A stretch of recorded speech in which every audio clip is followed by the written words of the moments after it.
What's up, my boys? Hey, hope you're doing well in these crazy times. We have been basically locked up since the 13th of May. And we figured that now that we're well into this situation that we would address the lockdown here in Portugal and maybe paint a picture about how bad the situation is. On March the 18th, the President of Portugal declared a state of emergency. So everybody is quarantined except people that has specific jobs. Some people can still go to work. Back then, the official number of COVID-19 cases was 650.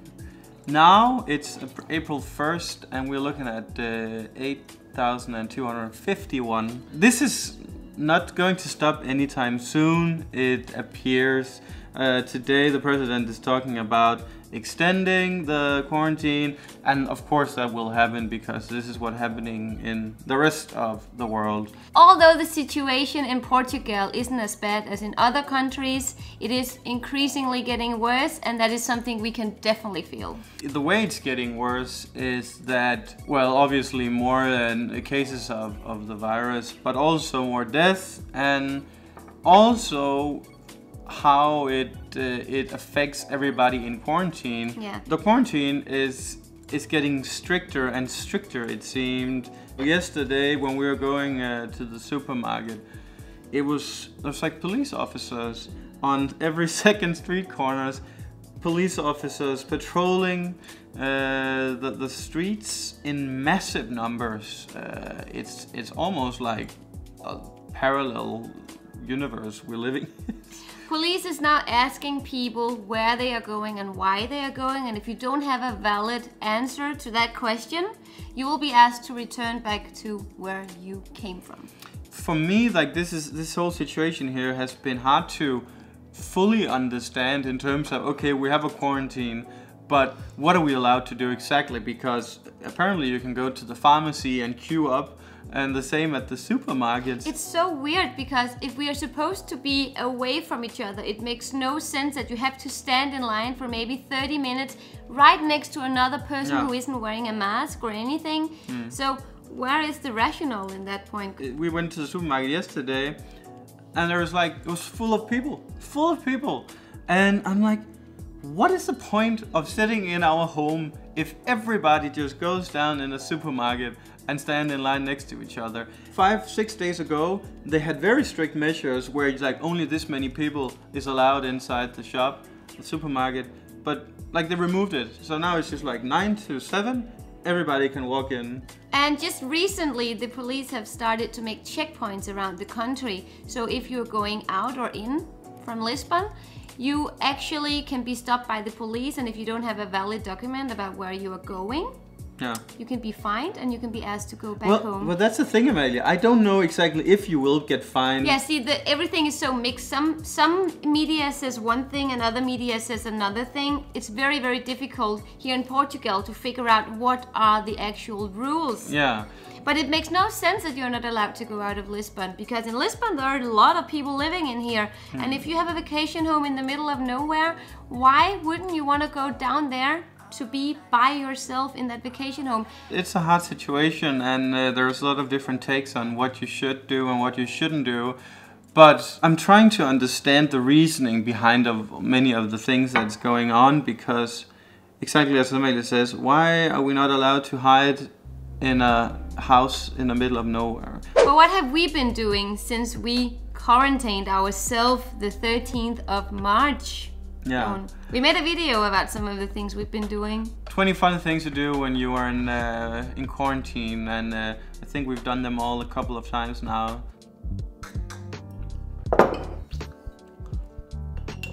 Get drunk ASAP. Amalie cooks a lot of great food.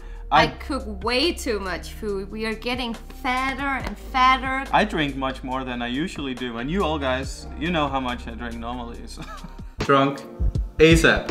We read books actually, which is nice. Yeah, but we also had some beautiful walks to the supermarket, and we have watched a beep load of documentaries, and the recent one we watched was Tiger King, which is scary, hilarious, and freaky. But Amalie, more importantly, how has this affected us? Because everybody wants to know that. Yeah, it has definitely affected our income. Our income has sliced to half. And we're only just getting started, so you can imagine where it's going. All our futures planned in terms of video content has been cancelled. One of the reasons we haven't uploaded as much as usually is that it's kind of made us depressive. I really, truly get depressed when I'm, imprisoned. And also, the constant flood of negativity when you go to any news site or a social media outlet. It's just constantly bombarded with, it's like yellow pages, that like, oh, breaking news. Now it's 500 instead of 487. Right now the solution is to be quarantined, and they say that the peak is in late May, but that doesn't even states that when we are done being in quarantine, because if the peak is late May, we will be in our homes until what, August? Yeah. Or July? I don't know. But all these feelings we feel and all these issues we have, we are sure applies to a lot of you guys out there. You asked on Instagram, how this situation have changed people's lives. So just to get some different perspectives on the situation. And by the way, follow us on Instagram if you don't. Pew pew. We in these times you might as well consume even more social media. So Felipe said that there is no more sporting.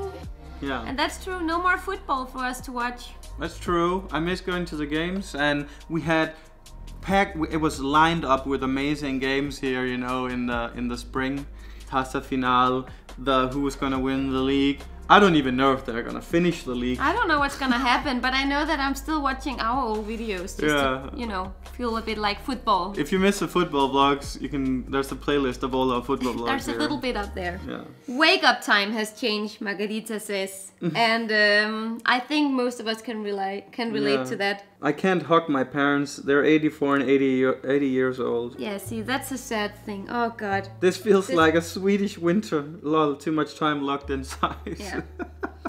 I'm losing months of my classes because my university doesn't do online classes. As a health worker, a lot has changed, as fear and anxiety are super high. Our patients are running away from us, even patients for urgent oncology diagnosis.